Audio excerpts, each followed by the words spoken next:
زندگی گزارنا نہیں جینا سیکھیں۔ ہر انسان کی زندگی میں دکھ پریشانیاں آتی ہیں، ان کا اشتہار لگانے سے ہمدردی تو مل جاتی ہے مگر سکون نہیں ملتا۔ ہر انسان کے رویے میں ایک پیغام چھپا ہوتا ہے، وہ وقت کے ساتھ سن لیا جائے تو انسان خسارے سے بچ سکتا ہے۔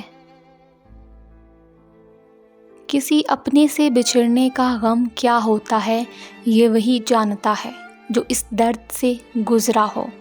دراصل میرے رب نے موت کا غم انسان کی فطرت میں رکھا ہے۔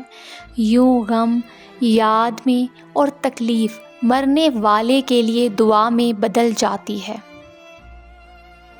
قدر کیجیے ایسے رشتوں کی جو آپ کے سینے کے اوپر پہنی جیب کے بجائے سینے کے اندر دھڑکتے دل میں دلچسپی رکھتے ہیں۔ برداشت کے راستوں پر ایک موڑ ایسا آتا ہے جہاں پہنچ کر درد بہت بے درد ہو جاتا ہے، اور اسی انتہا پر پہنچ کر صبر کی چادر اوڑھے انسان ایسی کیفیت سے گزرتا ہے جہاں سوال قرار کا نہیں بے قراری کا ہو جاتا ہے۔ پھر جتنا درد بڑھتا ہے اتنا سکون ملتا ہے۔ محبت اور عزت نفس کا آپس میں بڑا گہرا تعلق ہوتا ہے۔ محبت سب سے پہلے عزت نفس کو ختم کر دیتی ہے۔